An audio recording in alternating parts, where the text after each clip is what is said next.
Halo, selamat malam. Assalamualaikum sahabat semua. Sebelum kalian nyimak podcast aku malam ini, boleh dong like-nya, share-nya, subscribe-nya ya, dan aktifkan notifikasi loncengnya supaya kalian selalu dapat updatean terbaru dari video-video aku dan podcast aku. Halo, selamat malam. Assalamualaikum. Apa kabar sahabat semua? Semoga kalian selalu sehat, bahagia, panjang umur, dan banyak rezekinya ya. Amin. Kemarin aku baru cerita umrah pertama ketika kita sampai ke kota Mekah. Yaitu baru saya ceritakan sampai tawaf. Nah, tawaf itu kan dilakukan keliling Ka'bah ya, sebanyak 7 kali. Di situ ada bacaan-bacaannya.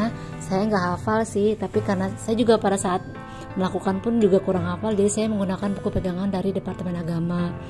Nah, nanti setelah sholat itu, di situ kan ada makam Ibrahim juga ya. Di situ banyak juga yang sholat di situ. Ada juga Hijr Ismail ya kalau nggak salah ya.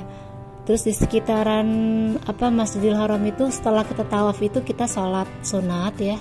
Sholat sunat, kita berdoa memohon ampun, berdoa keselamatan dunia akhirat, berdoa apa aja sih.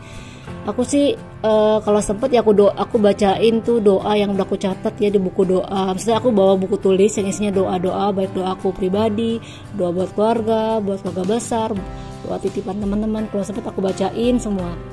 Nah terus ketika tawaf itu kondisinya cukup rame ya. Kan pada saat itu saya berangkat tahun 2017 dan belum pandemik, cukup ramai dan tapi tetap ada space sih.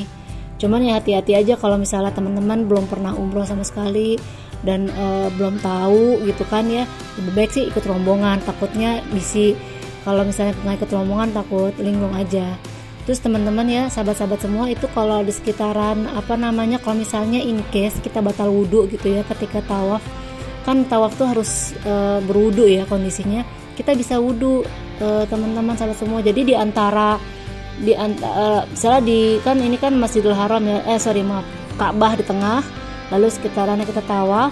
Nah ketika kita misalnya di putaran kedua kita batal gitu ya, kita bisa wudhu. Di sekitar situ ada tempat wudhu, jadi tempat wudhu aja ya, tempat wudhu untuk ambil wudhu lalu kita lanjutkan tahap berikutnya. Jadi kalau misalnya udah dapat 2 putaran, kita lanjutkan lagi 5 putarannya gitu, jadi nggak ulang dari awal. Lalu kita sholat sunat, lalu kita ada minum tuh di sekitar tuh ada semacam keran kali ya, tapi itu isinya air zam-zam. Tapi kondisinya kalau nggak salah air zam-zamnya cukup dingin sih, jadi ya kalau teman-teman yang tenggorokannya agak kurang kuat ya mungkin dimasukin aja ke botol, nanti minumnya pas yang nggak terlalu dingin. Kalau salah waktu itu air dingin banget itu, dan mereka juga menyiapkan plastik itu sih, gelas plastik itu untuk minum kalau misalnya nggak buat tempat minum. Kalau misalnya sahabat-sahabat mau habis tawaf itu pengen minum air zam-zam. Nah setelah kita tawaf kita melanjutkan ke sa'i. Nah kalau sa'i ini sih nggak harus dalam kondisi berwudu sih. Kalaupun kita batal wudu, sa'inya tetap sah. Nah sa'i itu kan adalah lari-lari kecil di antara Bukit Safa dan Marwah. Nah itu juga ada doa-doanya sahabat-sahabat. Ada niatnya juga, ada di buku yang dari Departemen Agama itu. Nah aku tuh ngebayangin ya, Safa Marwah itu adalah perbukitan. Maksudnya Bukit Safa Marwah itu adalah bukit gitu. Ternyata ya itu kan udah berapa ribu tahun yang lalu ya. Jadi pada saat itu ya sebenarnya masih ada masih di daerah Masjidil Haram juga. Jadi Safa Marwahnya itu ditandai dengan ada tulisan Bukit Safa, Bukit Marwah dalam bahasa Arab, dan juga ada gundukan batu gitulah. Di situ ada gundukan batu ya. Ada gundukan batu di bukit menandakan itu Safa dan Marwah. Nah, kita lari-lari kecil kan ya sa'i itu. Jadi kita jalan bolak-balik sebanyak 7 kali dari Bukit Safa ke Bukit Marwah. Jadi tapi ada ada satu tempat di mana kita tuh harus berlari-lari kecil gitu. Nanti ada bacaannya di situ. Jadi kita kan jalan kaki tuh ya, dari Bukit Safa ke Marwah. Nanti ada namanya apa ya tempatnya ya? Aku lupa sih nama tempatnya, tapi ada kok tandanya.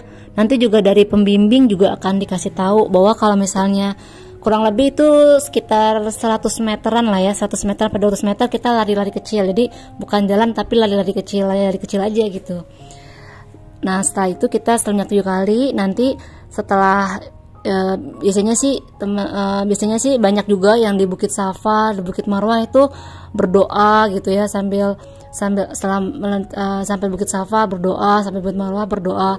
Kalau menurutku ya, namanya kita di Masjidil Haram sih sebanyak mungkin kita banyak aja baca doa gitu, selain doa-doa yang udah diajarkan sama Nabi Muhammad SAW yang ada juga di buku panduan itu. Kita juga bisa doa pakai bahasa kita sendiri, bahasa Indonesia kalau saya misalnya, dan doa apapun yang kita inginkan gitu kan, kalau menurut saya ya. Nah di sekitaran sa'i itu kan dia bentuk tempatnya, kita kan nggak pakai alas kaki ya, maksudnya kita melakukan sa'i itu nggak pakai alas kaki, telanjang kaki, dan itu tempatnya cukup dingin menurut saya, cukup dingin. Jadi kalau saya sih pakai, karena perempuan kan telapak kaki juga termasuk aurat ya sebenarnya ya. Jadi kita pakai kaos kaki yang tebal. Kalau menurut aku ya, kaos kaki yang tebal, yang nyaman, yang tidak licin. Karena kan itu kan lantainya marmer ya, maksudnya lantainya tuh kalau misalnya itu ya harus hati-hati gitu. Misalnya takut aja licin sih. Jadi kalau aku saranin untuk yang perempuan pakai kaos kaki yang nyaman, yang tebal, yang biar nggak dingin. Kalau yang laki-laki kan nggak pakai kaos kaki ya, karena kan laki-laki tidak boleh dengan pakaian ihramnya, tidak boleh yang berjahit. Jadi dia ya udah pakai kaki biasa aja. Tapi kalau misalnya kita gerakan sih nggak terlalu dingin sih.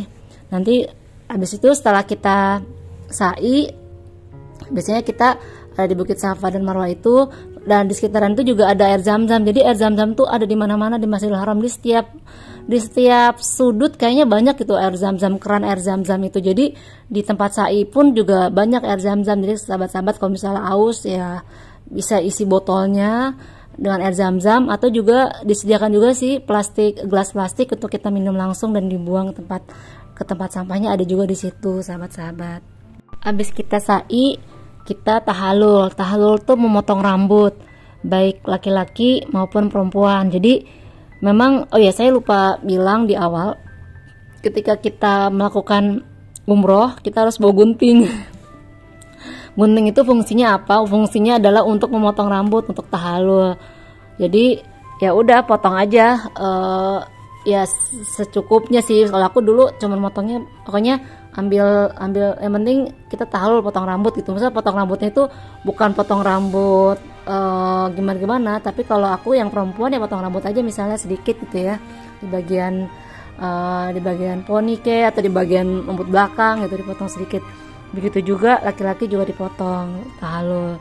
Nah setelah kita sa'i, kalau seingatku ya kita berangkat dari hotel itu kan jam 8 malam ya, terus sampai sa'i itu kayaknya sekitar jam 11 malam. Karena kan kondisinya kan karena kita besar ya, dalam arti besar tuh banyak orang grupnya, satu di tour travel tuh ada kali 100 orang. Jadi ya ada waktu lah untuk mengatur semuanya biar semua berjalan lancar. Jadi kita selesai tuh jam 11 malam. Ya kita juga sempat foto-foto juga sih, foto-foto tour and travel, maksudnya membawa nama tour and travel, foto-foto jemaah haji juga, foto-foto di sana. Nah habis itu kita pulang menggunakan bis sholawat lagi. Nah bis sholawat lagi itu kayaknya 24 jam ya, jadi selalu ada gitu ya. Jadi kita pulang bareng-bareng naik bis sholat, dan bis sholat itu pun kita pulang, aku pikirnya jam 11 malam ya sepi gitu ya, ternyata tetap aja masih rame, dan kondisi Masjidil Haram juga masih rame loh jam 11 malam gitu sahabat-sahabat. Jadi kita pulang ke hotel, sampai hotel sekitar jam 12 malam. Habis itu kita istirahat dan siap-siap untuk aktivitas selanjutnya. Nah jadi aku kan alhamdulillah umroh pertama udah selesai ya, umroh sebelum haji ya, umroh udah dilakukan gitu kan. Nah besoknya kita tuh ya di hotel ibadah gitu kan.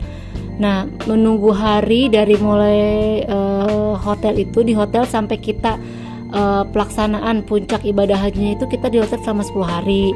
Nah selama 10 hari itu sih sebenarnya kegiatannya bebas sih, baik untuk jamaah haji yang nggak pakai tour and travel, yang yang mandiri maupun dengan tour and travel. Jadi kita, kalau saya sih, suami saya tuh wanti-wanti banget, pokoknya selama 10 hari ini kita banyakin istirahat, karena kan yang utamanya adalah, yang wajibnya itu adalah hajinya itu sendiri. pelaksanaan ibadah haji itu sendiri, yaitu yang ada di wukuf yang misalnya ya dari mulai wukuf di Arafah gitu kan ya, dan selanjutnya gitu. Jadi 10 hari ini kita coba sesuaikan kondisi badan kita dengan kondisi di Mekah, dimana kan Indonesia dengan Mekah kan beda ya suhunya ya, kelembapannya beda, suhunya beda. Jadi kita membiasakan diri dengan kondisi adaptasi lah dengan kondisi Mekah. Terus kita juga paling ya kalau itu sih sedikit-sedikit mulai nyicil buat oleh-oleh ya sambil menunggu. Terus juga ibadah gitu kan, sholat.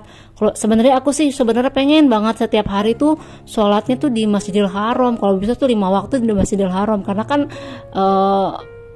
bisa gitu, misalnya kuat-kuat aja karena merasa masih muda juga, walaupun naik turun tangga gitu kan, tapi kan kesannya naik bisa sholawat. Malah sahabat-sahabat ya, teman-teman saya saking pengennya, karena di sholat tuh kan penuh terus ya, jadi kadang-kadang nggak ngejar waktu sholat, itu mereka sampai jalan kaki loh, mulai dari hotel sampai ke Masjidil Haram. Katanya sih jalan kaki ya, dengan ritme yang agak cepat dan sedang itu ya sekitar setengah jaman lah, 45 menit lah, setengah jaman lah ya, tapi melewatin lorong gitu.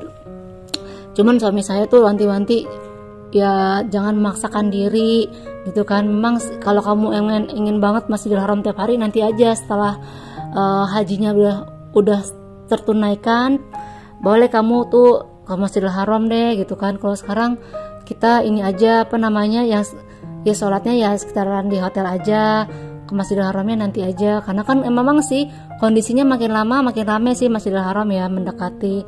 Karena kan kalau yang bukan dari Indonesia kan, yang dari luar Indonesia kan pasti ke Mekahnya itu kan mendekati ibadah hajinya itu sendiri, mendekati puncaknya ibadah haji itu sendiri ya. Jadi memang makin lama makin ramai Masjidil Haram itu. Gitu. Kalau Indonesia memang kan 40 hari ya, karena Indonesia itu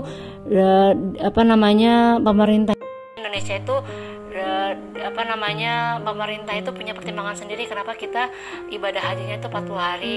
Mungkin pertama 10 hari di Nabawi, di Madinah, nah 30 harinya di Mekah ya, mungkin umroh atau juga penyesuaian dan lain-lain gitu. Jadi kita selama 10 hari itu sih aku nunggu aja sih di hotel. Nah nanti di podcast berikutnya aku share ya ngapain aja sih selama 10 hari itu. Ya, sekian dulu podcast aku hari ini. Semoga sahabat-sahabat dapat info dan inspirasi ya, dan yang sudah daftar haji segera naik haji. Bye bye. Oh ya, amin semoga naik haji, amin. Bye bye.